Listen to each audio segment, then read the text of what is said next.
Hallo, guten Tag alle. Hallo everyone, good afternoon. Also, ich heiße Hirsch, mein Name ist Hirsch, ich komme aus Indien, I come from India, ich wohne in Deutschland, Bremen. I live in Germany, in Bremen, und ich bin Deutschlehrer seit 3 Jahren. And I'm a German teacher since last 3 years, and I have been teaching and taught a lot of students. So yeah, now I'm in Bremen, and it's a good opportunity for us to connect and learn this all the levels particularly. And today specifically, heute diskutieren wir über A2. And today we're going to discuss about A2, the A2 syllabus, what content we have in A2 syllabus, what we need to focus more, what we need to focus less, and what all we have, right?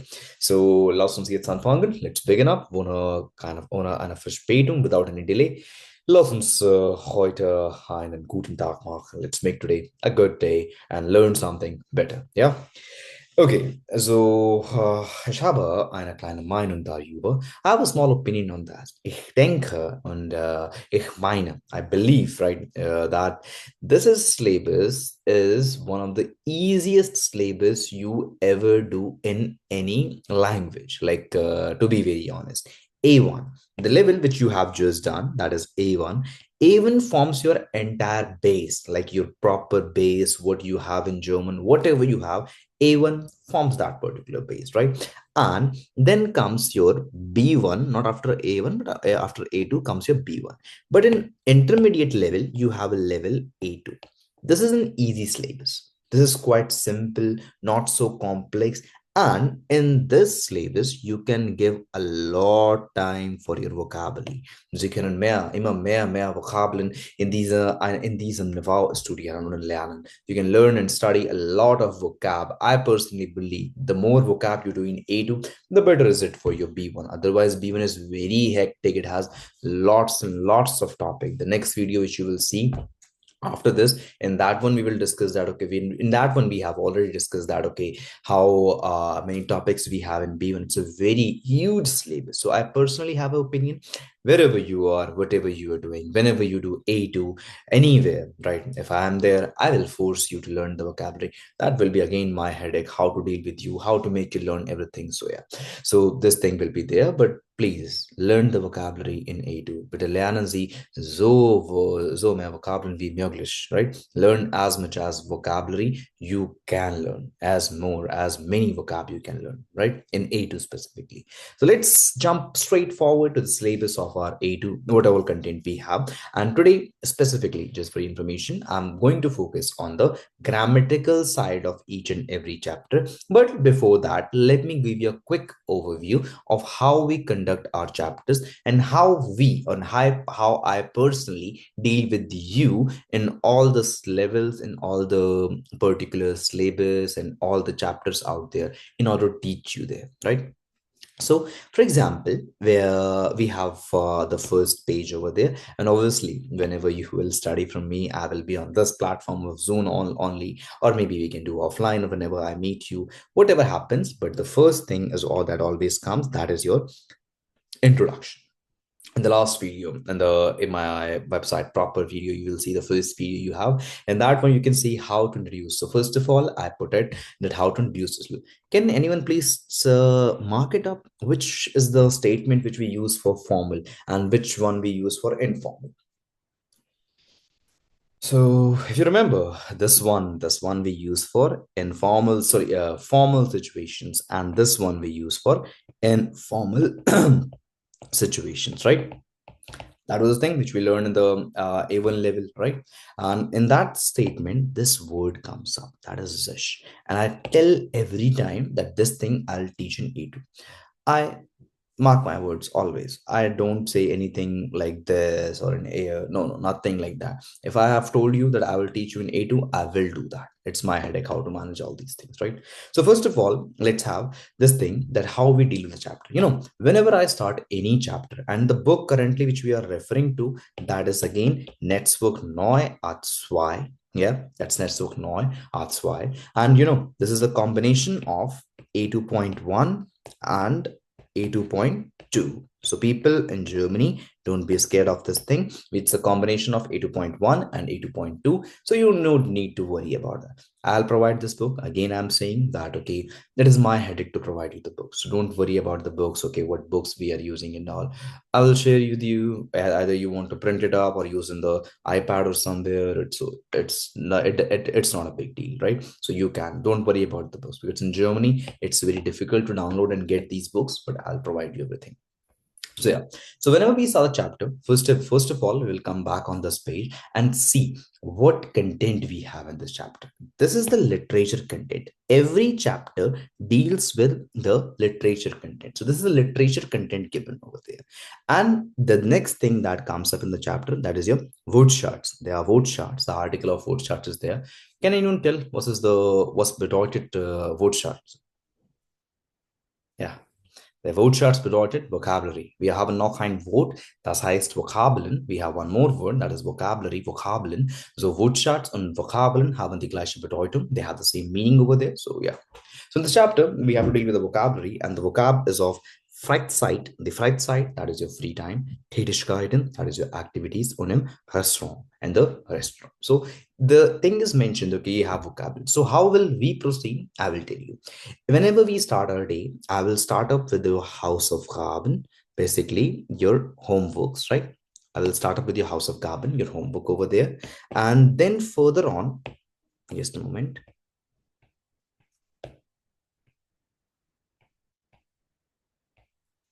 And then further on, we will move forward to the grammatic section, basically the grammar portion over there. We will deal with the grammar topics and everything. Then whatever grammar topic we are learning on that particular day, we will see the implementation of that grammar topic in our books in this literature segment of the book, right? So we will see that, and then we will be about to an end. Some days we will do some expression, some days we will do, so basically I will target hearing every day, that I do 1 or 2 questions or 5 to 10 minutes of urine every day, because I really believe with my experience, I'm telling from past 3 years, right, that the more you listen, the better you speak. So I will focus on your listening segment also. This is the thing, right? And at last, we will end up with an activity. It's a good activity. In this activity, what we do, I give you vocabulary daily. Please learn this 20 vocab. And I have two more active. One, sorry, in A2, I have one more activity, and that is basically in which you have to learn the verb, their preteritum form, and their past form. So there are approximately 300, but we do only 10 in one day. 10, 10, 10, and eventually in 30 days, you will finish all of them. Yeah, you'll finish all of them. So remember, no need to worry about that. 30 days and all of them, and within 10 days, you will and one day you can do, I know. So these activities are interesting. You will be the part of it. I'll force you to do, to do that. Don't worry. Okay, how will we do? No, no, I'm there. Just take a chill pill for that, right? So yeah, so let's come on the thing straightforward now. So for example, in the first chapter of the grammar, you have genitive, and but genitive S only you have. I personally believe if it is mentioned in the book, I will teach you genitive S only. The real genitive, I'll teach you in the books only, like in the B1 books, B1 second chapter, I guess. Yeah, it is there. And then you have a repetition of perfect tense, which you have done in the A1, that says, like, the grammar rule of that. Subjekt plus haben oder sein plus Objekt und plus das Verb in P2-Form, right? This is the perfect tense we have, so we will see that also. And then haben wir Nebensatz with mitweil. This particular syllabus, it's all about subordinating conjunctions. So out of these subordinating conjunctions, you have a thing called while also. So while will learn. While bedeutet because. While bedeutet because. So we will see about because in this particular chapter, right? And then moreover, you will learn about, then that's the end of fourth chapter grammar. It is very simple. Then the second chapter, you have modal verben im Präteritum. Some people say Präteritum means past tense and all. No, no, no, don't be in a myth. Preteritum is a part of past tense. It's a grammar topic which we use to express the past tense, right? So it is preteritum. It's not that same, right? Remember, wir haben drei tempers. We have three tenses over there. One is, anyone, present is known as? Gegenwart. Past is known as Vergangenheit and future is known as Zukunft. Also, die drei haben die Artikel die, three of them they have the article die only. Vergangenheit auszudrücken, to express the past, you have a grammar topic, presence. Sorry, Gegenwart auszudrücken, tut mir leid, haben wir das Thema Presence. To express the present tense, we have the topic Presence. Die Vergangenheit auszudrücken, haben wir zwei Möglichkeiten. To express the past, we have two possibilities. One is your Präzwei, other one is your Präteritum. So these two things are very different. You will see in this chapter. And the Zukunft portion that comes in your B1 6th chapter. Okay, so we have this. We have a quick repetition of article and of the possessive article, but in the dative case, right? Then, moreover, you have an adjective. I will teach you this topic personally from the very scratch. I will not rely that whatever you have done in A1 or what you have not done or whatever it is, right? I don't know, but the scenario, but I will particularly teach you everything and like from the very scratch to the comparative form, superlative form, comparison with als, we, whatever it is, I will deal with everything. So we have Vergleiche mit als und wie, the comparison with then and as. No worries, I will deal with this topic very in a very beautiful way. And then you have Nebensatz mit das. Das is also a subordinating conjunction. So you will see this particular thing. Your syllabus runs this way. In A1, you learn that, okay, how to form sentences. And in A2, you learn then how to connect two sentences by a mean. Right? And then in the fourth chapter, you have that is Nebensatz mit wen, how to use wen as a conjunction and form Nebensatz. And then your beautiful topics arrive reflexive, right? This topic has no connection with English. In English, there is nothing like reflexive. So I will tell you what this particular topic is all about, right? And this will answer you that, okay, why there is a zish and dish when we mention when we say to someone, introduce yourself, why do we say stellen sie sich vor and why we say stell dich vor. Okay, and then further on in the fifth chapter, you will deal with one of the most difficult. I would not say difficult, nothing is difficult in any way. It's just some techniques and some practice, right? So then you will deal with a topic known as adjective ending. Actually, your syllabus has divided in fifth and sixth chapter about investment and investment article. But no worry, I have a very small trick. I have a gun trick actually. I will teach you that thing. With that trick, and you will understand that trick within half an hour. After that, I personally believe, when you do adjective ending, you have only one way to do that. For the next week, whenever we will start our classes now, for the entire week while doing this chapter, what we will do, we will daily have 15 minutes and practice one question of adjective ending. I have worksheets with me. I'll provide you that worksheet on the class only itself, and you will practice. And trust me, it's just 1 week.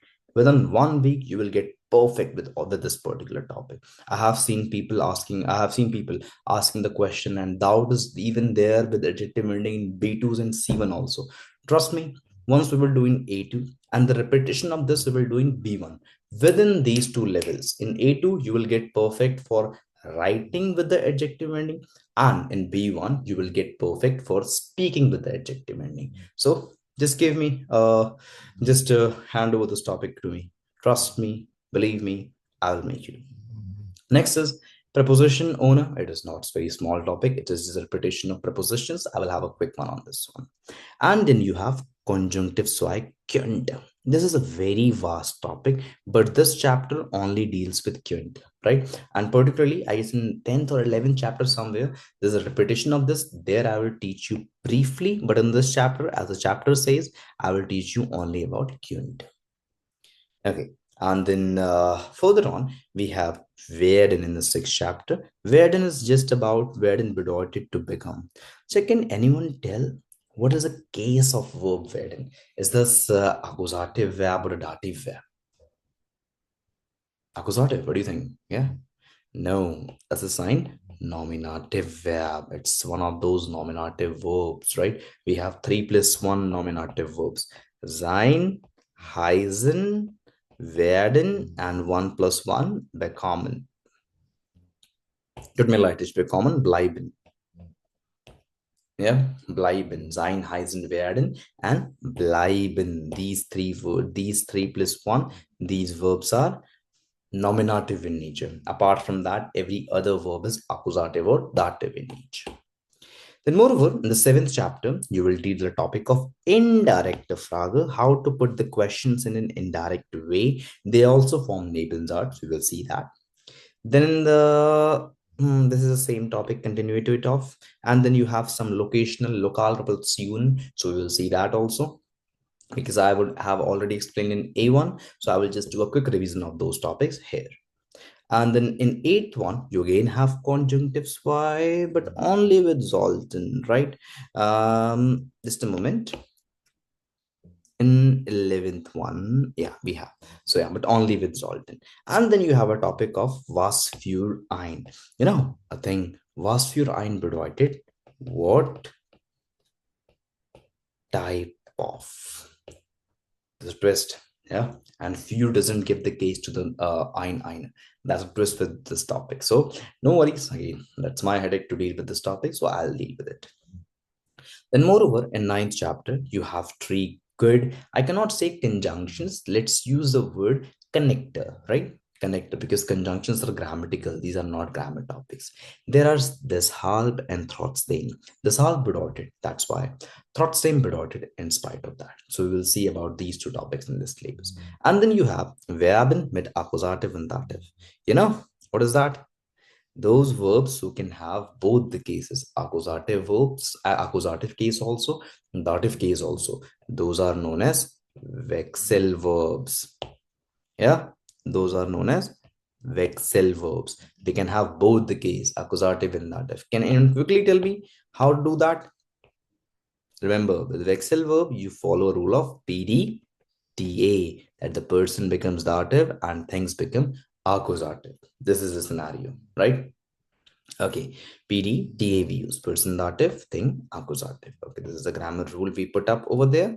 Okay, and in this chapter, we will see where this rule fails. एक scenario ऐसा है, there's one scenario when we cannot implement this topic, right? So we will see that scenario. Also, darüber hinaus haben wir Einheitszehn. In Einheitszehn haben wir ein einfaches Thema. In chapter number 10, we have a very small and easy topic, that is Wechselpräpositionen. Wir haben das schon in A1 diskutiert. We have already discussed that in A1. We will see, once have a quick revision of the topic in this particular chapter also. And the same, this whole topic, this will be considered in this Wechselpräposition segment only. I will make you do a quick revision and explain you properly, right? And then you have a beautiful topic, Nebensatz mit als and wenn. The twist is that als and when, they both can give the meaning of when, but here in this chapter I'll answer you how to use them, at what particular place you can use them, right? Then, moreover, in the 11th chapter, you have the whole topic of Katswai, conjunctive swai. We will deal with this topic here, and we'll do the same topic with in our B1 syllabus. In B1, I'll briefly put all the implementations out there, and in here in this 11th chapter, I'll just put an overview and just explain you particularly there. And then you have the next thing, Verben mit Präposition, basically verbs with preposition, verbs with fixed preposition. I'll explain you. We will start learning this in B1 first chapter onwards. Within B1, I'll make you learn approximately 80 to 100 verbs with fixed preposition. Again, it will not become a burden for you. 5 every day, and we will be easily doing that. And then comes up one of my favorite topics, that is basically W-Frage mit Präposition. How to ask questions like, for what you are going. What come to your mind? For example, if I want to say, for example, I want to put a question that about what you're studying. So for the word about word, the first thought that comes to our mind, that is über was, right? But actually we are wrong. There is nothing like über was. we follow a word vorüber. And in this chapter, in this topic, we will see how to form these words. Yeah. And then comes your last chapter with the basic and simple topic indefinite pronoun. Okay. Again, we will see about that particular topic. And then comes your the very last topic, that is relative Sätze mit nominative and accusative. One of the most beautiful topic of your entire syllabus, relative Sätze. We will see this topic in particularly very nicely, very beautifully in A2 also and B1 also, right? In A2, I'll just give you a quick overview how to do that. You will make sentences, but the deep and the very heavy grammatical structures of this topic, I'll teach you in B1. If I'm not wrong, it is there in seventh chapter of the B1, right? So this is your entire syllabus. I'm saying this is easy, but don't take it so lightly also. You need to work hard to get anything, right? Okay, so this is the whole syllabus. Let me just quickly explain you one more topic also. And that topic, we will see that, okay, the basic content of your whole, what do you say, A2 syllabus. In that we have a small topic over there. Let me just quickly explain you that thing. Just give me a moment and just put it out, everything out there, back to its original form. Just a moment.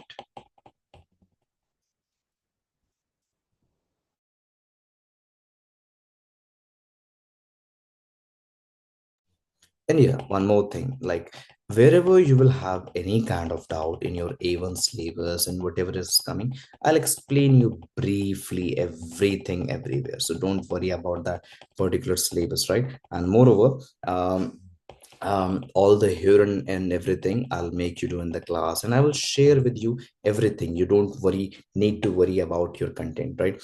You will have my notes also. You will have my notes and what we say, the hearing I will send you my worksheets also. So these classes are very interesting. It's not like I'll give you lecture and go like Germans. No, no, no, no, not like that. I'll explain you everything, and if you will have any doubt, I will tell you. Okay. Now, in German, in auf Deutsch, haben wir zwei Satzstruktur. We have two basic main sentence structures. And these sentence structures, einer heißt Hauptsatz, andere heißt Nebensatz. One is called as Hauptsatz, other one is called as Nebensatz. Hauptsatz, the normal basic sentences, whatever you form, the sentences in which the verb stays at the second position, those sentences are known as Hauptsatz. And meanwhile, the sentences in which the verb goes at the last position, those sentences are called Nebensatz. So normalerweise formulieren wir immer Hauptsatz. Normally, we always form Hauptsatz. Aber, mit Konjunktionen und Konnektoren, with conjunctions and connectors, we have the tendency to form Nebensatz. Nebensatz ऐसे ही form नहीं होता है. You cannot form Nebensatz like that normally. You need a very, very strong base. Do you remember? In the first chapter only, we have the topic while, because, right? So this topic, this word can form Nebensatz. You will never ever play with the verb placement of sentences. Only if a conjunction or a connector is there, then only you have the ability to form Nebensatz. Otherwise, you can never ever do that, right? You just need what happens there, that the verb comes at the end and verb remains in the conjugated form according to the subject only. Let me show you an example. Somebody say, I have a sentence, I cannot come because I am sick, right? So with the first thought that comes to our mind, it should be like this now. Ich kann nicht kommen, weil ich krank bin. Ab nein, nein. Whenever you will have some subordinating conjunction like this while, or any strong case that has ability to form Nebensatz, in those statements, what will happen? You have to throw this bin to the extreme end of the sentence. Yeah. And whenever this thing happens, remember, you cannot omit this comma. You need to have this comma in between, right? This was a very quick explanation of one single topic, right? And whenever I'll teach you, again, I'm saying that everything will be provided to you. I'm looking forward to see you into the classes. I know whenever you live in Germany, this is very important if you want to get jobs and if you want to deal with Germans properly. This is the base. You need to learn. You need to learn the language. So be a bit sincere. focus on your studies, especially learn this much as you can. The syllabus will be ending, like the A2 is divided into two parts, A2.1, A2.2. So within 1 month approximately, we will end A2.1, and with the other month will end A2.2. So within 2 months, A2, the entire A2 will complete. What I need from you: attend the classes daily, do your homework, and just listen to me, right? That's it. And if you will have any doubt, anything, if you want to meet me in person, you have some examinations you want to deal with, and don't worry, I will teach you all about the slang language, how to speak in the slang, how to talk to Germans, what is their culture. We will explore everything in our batch, right? Because I'm also living in Germany, so people in Germany, you can meet me whenever you want. It's not a big deal, right? Okay, then I will look forward to you in the classes. Dann tschüss, danke, auf Wiedersehen, bis später.